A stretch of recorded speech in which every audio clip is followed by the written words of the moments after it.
So here I am. It's Wednesday, the 8th of January, el 8 de enero, and I'm at 90th Street, Elmhurst Avenue. Danabella doesn't come here to pick up his wares anymore, now that he's Mr. Sci-Fi.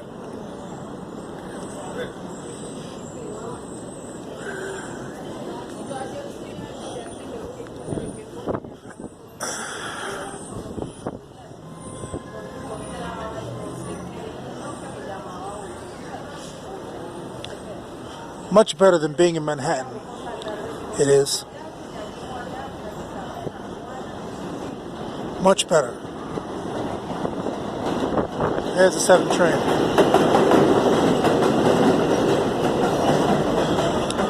As I am a resident of Queens, and I've lived in Flushing, and I've lived in Jackson Heights on 83rd Street, here I am.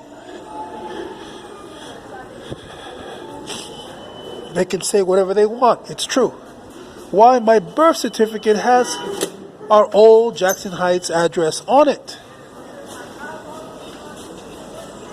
Isn't that something?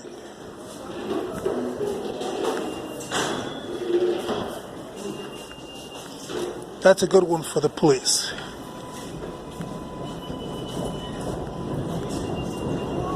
Right, it doesn't say Richard and Jose or Richard or Hector. It says Richard and Suzanne. Thank God. Right? The queers would like to say something different, right?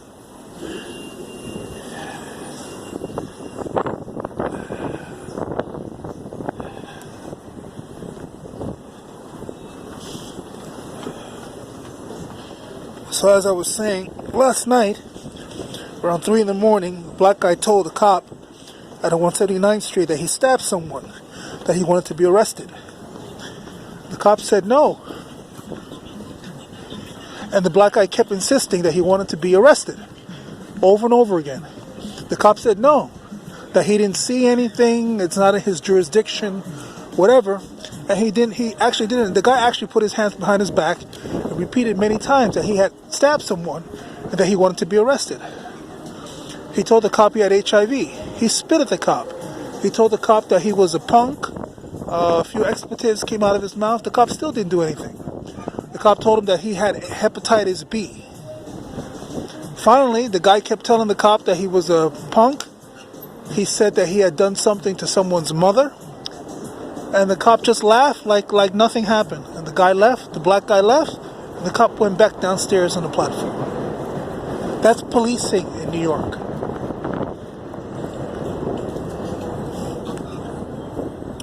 At night, at 3 in the morning. That goes to show you how stern they are.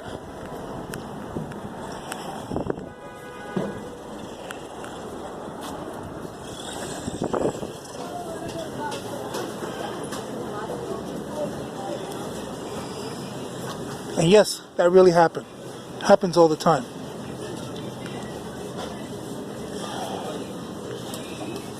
So then you have to ask yourself, why is this happening?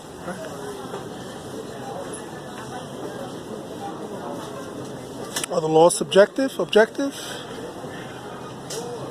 Do they decide to police some laws and police other laws? Right? Get angry, stab, or shoot someone and see if the police will arrest you.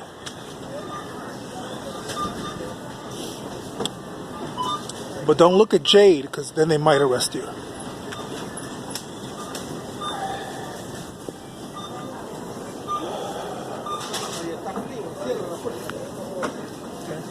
That's how the law is in New York right now.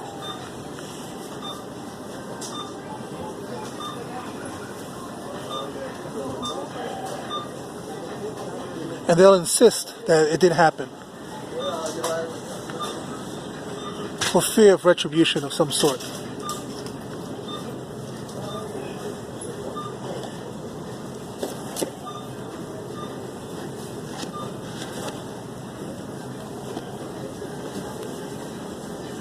of some sort. So it's 2 for 7. I guess it's 2 for 7, huh? I don't like this.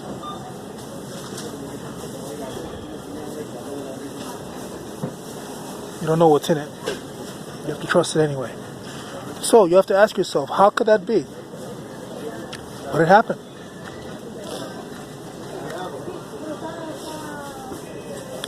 Another night, there was a girl lying on the subway stairs here. She was lying on the floor with her panties down, with her dress down,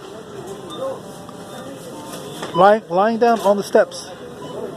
Nobody did anything. Finally, a woman came who was her mother, said it was her mother, picked her up. Another guy, he gave her back her purse, put her stuff back in the purse. They took the train 2 stops later, and they got off the train. And there were 2 cops in the train. The cops didn't do anything. One Indian cop, and I think another cop, I can't remember what ethnicity he was.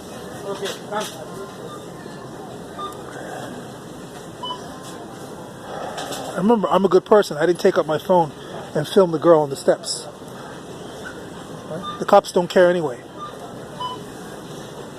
But then, if something happens, when nothing happens, they'll pretend something happened. That's what's going to happen to the NYPD when this is through.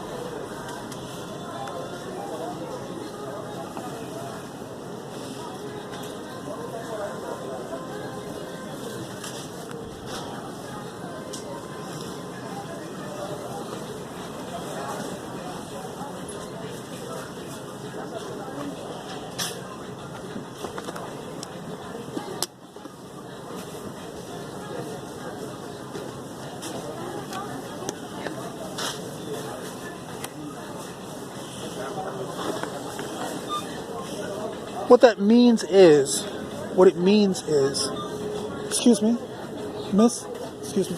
I'm sorry. It's okay. It's my bag. I'm sorry.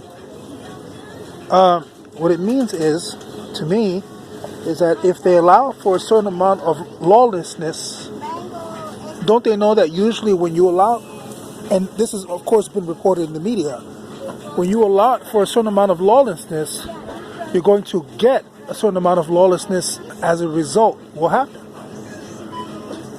And that's been readily said in the media that many of the police complain that they cannot enforce the law because the laws have been made lenient for a lot of different types of felonies and things like that. Well, if that's true, like I said, why would you see arbitrary behavior going on? Meaning, if I see one guy sleeping, which is considered loitering, and nothing happens to that guy, why does the other guy who's sleeping and considered loitering, why does something happen to him? If one guy steals one orange juice and he gets arrested, how come the other guy, you see him running with 3 cans of orange juice, 3 bottles of orange juice, he doesn't get arrested? And I've seen this with my actual 2 eyes. Okay, and I'm no cop, there's cops. The cops don't do anything. I've seen it with my own 2 eyes. And then if you tell the police, they'll just pretend they don't know what you're talking about. They're cops. They can lie. They can say anything they want. You have to prove it in court. You have to prove it. That's the only way you can get them back. That's the only way. The store, whoever, whatever. That's the only way. Well, I've got a lot of proof of that only way. A lot.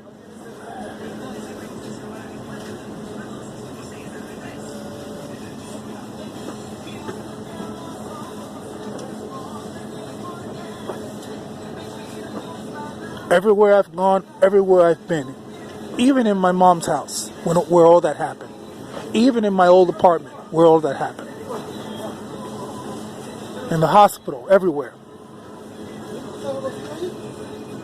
They're full of shit. When I'm in the hospital, when I've been in the hospital, everything, I don't do anything. This is all being done to me. They want a reciprocal behavior, which they keep lying about, so they can lie and say that that's what's happening. That's why they use sperm and shit, and rape, and torture. Okay? When I was in the hospital, I saw guys masturbate right in front of me, who were mentally ill, right in front of me. The hospital staff raping people, everything, right in front of me. And nobody did anything about it. Nothing.